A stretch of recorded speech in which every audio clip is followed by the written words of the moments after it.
Fəxri bəy, siz fikir vermisinizsə, bax Avropa ölkələrində, qonşu Rusiyanın özündə Bəli. də son vaxtlar bu bir car sharing daha Bəli. çox da Bizdə də var. icarə də, icarə Bizdə də var məsələsi, car sharing.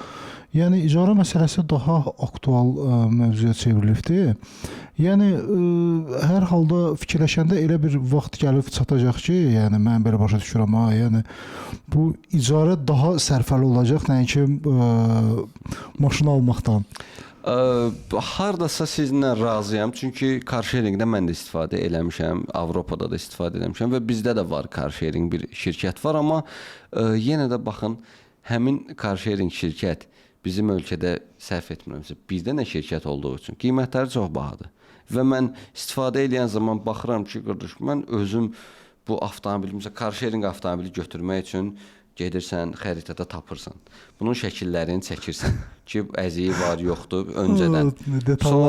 Sonra qapıları vurursan, qapılar açılır, əyləşirsən, oturacağı düzəldirsən, baxırsan, şüşəni silmək istəyirsən, görürsən şüşə silən suyu yoxdur. İndi mən öz başıma gələni deyirəm.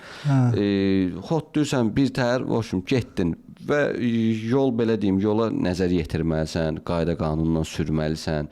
Bütün bunların sonunda da sən normaldan çox pul verirsən və baxırsan ki, taksi ilə mən gələrdim də. Yəni taksinin premiumundan, biznesindən daha baha başa gəlir ki, həm də bunu özüm sürürəm. İndi aydın məsələdir ki, indi azdır da icarə. Yəni yenə də mən burada batereya məsələsinə uzlaşıram ki, car sharing şirkətləri çox olsa, necə ki, taksi şirkətləri çox oldu və ümumi bir qiymət standartı yarandı. Ona görə də car sharing çox olsa, bizdə də uyğun qiyməti olacaq. Amma qaldı ki, sizin sualınıza ki, car sharing düşünürəm ki, daha sərfəlidir, avtomobil sahibi. Yəni haçansa bir.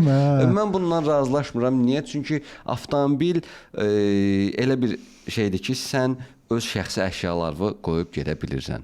Yəni sən bunu bir mülk olaraq A nöqtəsindən B nöqtəsinə saxlayırsan və içində olan, belə deyim, dəyərli, dəyərsiz, iri həcmdə, kiçik həcmdə nəyin varsa bu avtomobilin içində saxlayıb gedə bilirsən. Amma car sharingdə bizim elə bir yəni əgər sən bunu rentekar kimi günlük, həftəlik götürmürsənsə, bir yerdən bir yerə gedib orada skuter kimi saxlayıb çıxıb gedəcəksənsə, bu elə mənə elə gəlir ki, taksi kimi bir şeydir.